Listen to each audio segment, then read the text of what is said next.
Fall 1939. Great Britain has declared war on Germany after their invasion of Poland. Men went to war while women and children waited fearfully at home, unaware what the future may hold. All over the country, people went to great lengths to help the war and protect themselves. Things like blackouts, gas masks, and the Dig for Victory campaign challenged the daily life of the British people, especially the children. So tell me what you remember about growing up then. Well, at first nothing really changed. Some of my friends' dads left home, and we didn't really know why. I was so little, but then my friends started leaving too. Me and my brothers, we just stayed in home, with more and more of our friends leaving for the countryside. I saw these posters, talking about how children should be leaving London, that it was dangerous. So afterwards I told my mom how scared I was, and she sent us off. I remember that day really well, actually. I had a really heavy coat on with a name tag, so people would know who I was. I held my bag and gas mask tightly. There were lots of other kids there, too. Mother hugged us really tight and said the usual stuff. The be carefuls, I love you, and then we got on the train and left. How did you like living in the country? Oh, it was a lot of fun. We were sent to Cornwall and lived with the host family. They were very nice, treated us as their own. That was the first time I saw a cow in the country. I made lots of friends too. We didn't really care why we were there. We just wanted to have fun and regular lives like kids. I missed my mother, of course, but I knew it wasn't forever.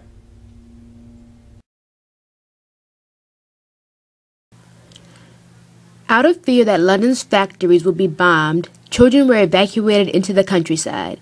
However, during the Phony War, a stretch of time where it seemed like nothing was happening in the war, 60% of children came home. I remember we'd be sitting in school doing our usual work, and I'd hear this whistle from the hallway.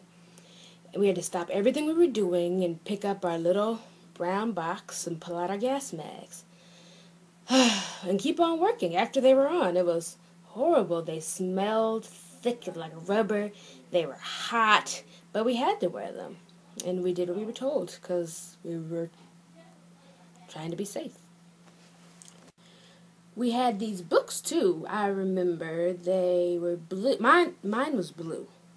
It was a little book that we would have to take whenever my mother would take whenever she went to go buy food. Looking back, we didn't eat as much during the war as before and after, but during the war I didn't really notice that much.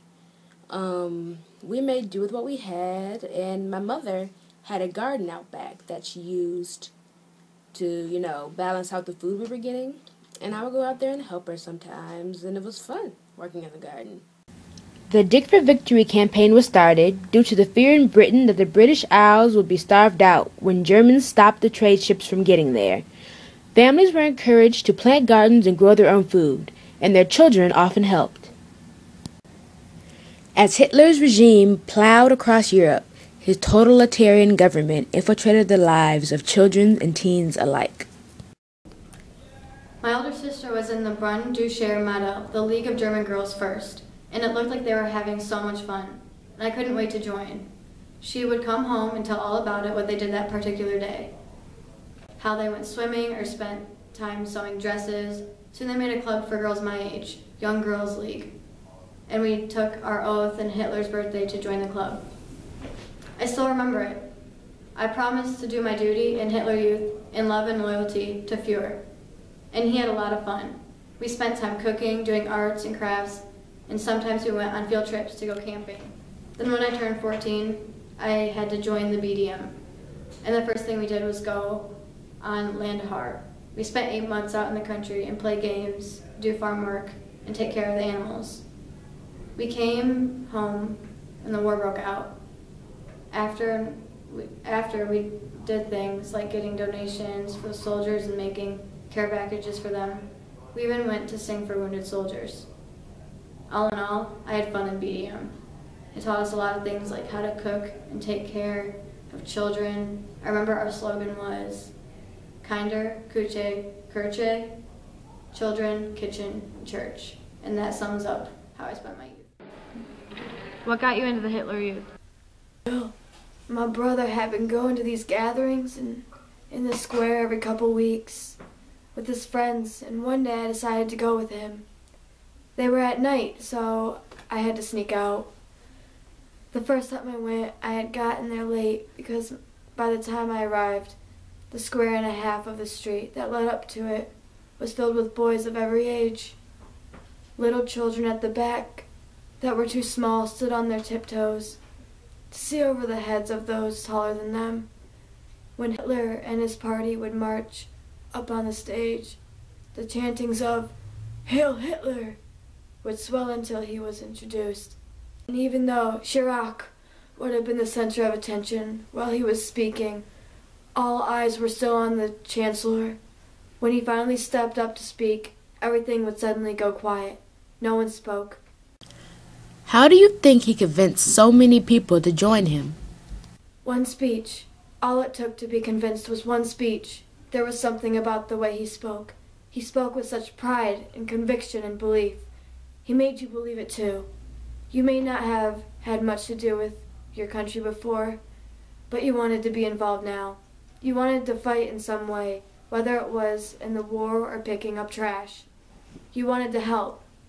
He made us feel like it was a choice, and in the end, I guess it was. As the war came to a close, Germany, desperate for men, drafted members of the Hitler Youth as young as 12 years old, and they became some of the fiercest fighters. Of those children fighting in the Battle of Berlin, only 2 survived. After the attack on Pearl Harbor, President Franklin Delano Roosevelt released Executive Order 9066. This order allowed American forces to bypass the constitutional safeguards set up for American citizens for the sake of national defense. This order forced the removal of over 1,200,000 Japanese Americans from the West Coast. Most of those removed were American citizens or legal permanent resident aliens. These Japanese Americans would be imprisoned for 4 years in remote camps surrounded by barbed wire and armed guards. Half the Japanese Americans imprisoned were children. Families were forced to leave their homes, jobs, and businesses. Sometimes children were separated from their families and never saw them again. Executive Order 9066 was said to be a military necessity to protect citizens of the U.S., but there was never proof that any of the Japanese Americans taken had committed a crime worthy of their punishment. While in these internment camps, the Japanese children did not have daily schooling or even correct nutritional diets. Some of the Japanese died in the camps because of inadequate health care and emotional stress, and a number of Japanese Americans were killed by the military for supposedly resisting orders. Sometimes the children would be allowed to play, but even that didn't last long. However, Japanese children in Japan had it just as bad, if not worse. After the Japanese bombed Pearl Harbor, the Japanese were quickly losing men and needed to compensate somehow. Young Japanese children who were too young to fight were evacuated and taken away from the war with their families, unfortunately facing hunger, disease, bullying, and theft in order to survive. However, Japan began taking boys old enough to fight from their homes and using them as military resources of. How did you feel when your oldest son was taken from you? I felt like everything had been taken from me, but I still had my other children, and I had to take care of them. Where did you go when you were forced to evacuate? We went wherever we could go. We walked until we found somewhere safe and very far away from all the violence and the bombs, and we stayed there for as long as we could. The culture of America took a dramatic turn during the Second World War. At this point, America had most of its men in the war, but still needed a workforce on their home front. What they needed at this time was for the women to step up and take on working roles. Until this point, most women stayed home and took care of their children. America started to compel women to come and work at factories to support the war effort. And because women worked at these factories all day, they needed somewhere to keep their children. One factory that incorporated childcare into its agenda was Springfield Armory in Massachusetts. It had had a daycare across the street where the mothers could bring their children, and they definitely gained more workers because of this. The Armory provided this for their families with wages while the children received an education. How did you feel when you dropped your children off at their first day of daycare? I felt like I could trust the people there. I felt like my kids were in good hands and that I was doing something patriotic for my country and that it would somehow help my husband. What did your husband feel when he came home? Well, he understood that I had to work to support me and the children, but he didn't like that I was in those conditions and that I had to support myself. But how could I sit at home doing nothing but worrying about him and the country, about whether or not someone would bomb us again, whether my kids and I were safe? Of course I worked. I worked to support my family, but I also worked for myself. It helped me not think about all those things. And the people at my job were great. You lived in Massachusetts and worked at one of the Springfield armories. How was that? I didn't used to work there, but one of my friends, Henrietta, told me about the place, the way they had daycare for their workers. That really interested me, because that would be even easier for me. I'd be able to see my children during breaks, and I wouldn't have to travel extra miles to pick them up. So, of course, the very next time they had an application, I applied. And you got the job, of course. Why, yes, sugar, I did. And working there was one of the best things I ever done. When child care first began, it seemed like a great idea. But like most great ideas, it had a flaw, and social workers were the first to find it. America greatly needed the working hands of women in all their factories with the men gone, and Rosie the Riveter became a picture of patriotic duty for the women of America. But social workers thought those hands should be used to raise their own children instead of leaving them in a daycare for most of the day. Social workers and child care advocates found fault in daycares.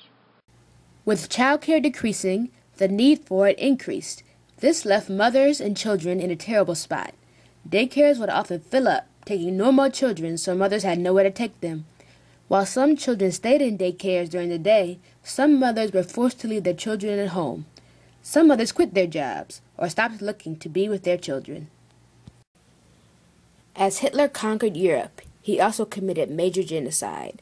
By his order, over 6 million Jews were murdered.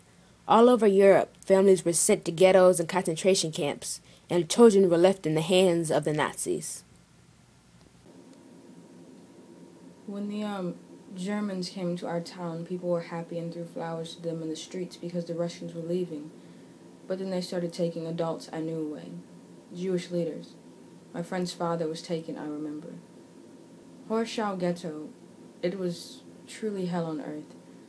I don't remember much about how we got there. I know how we used to live somewhere else, but all my memories were there in that camp. Mother and a few others put together a school for a while, and it was nice. We sang songs and told stories, and it was something to look forward to. It helped you forget about the hunger and whatnot. But you know, soon they were too tired, and some of the children were being taken away, and the school just stopped, and I would just sit at home. Some kids would dig holes under the fence to try to get out, to get food on the outside. They would take their stars off and go looking. My mother forbid me to go. It was very dangerous if you were caught.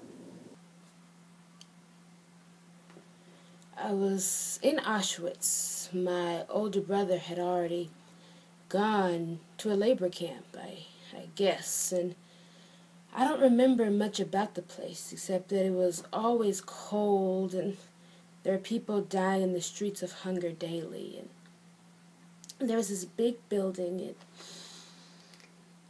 soldiers would march people inside and they would never come out.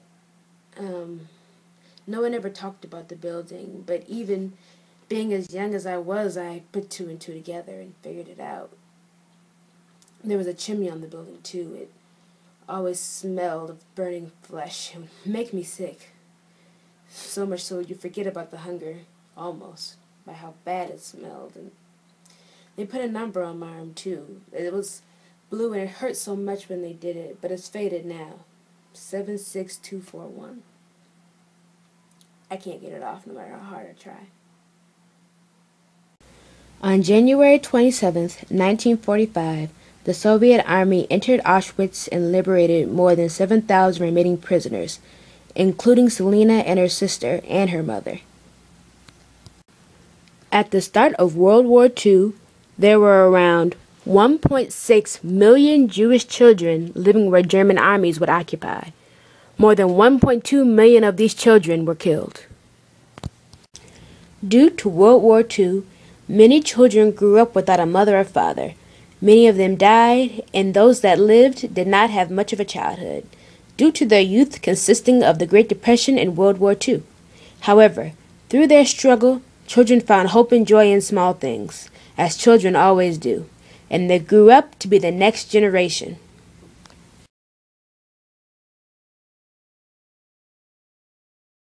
Of how Okay, I'm not even gonna just stop. Just get ready and do it. Not like that, Alicia. Stop. Before I stop, don't you understand? A lot of stuff I don't understand. Okay, that's enough.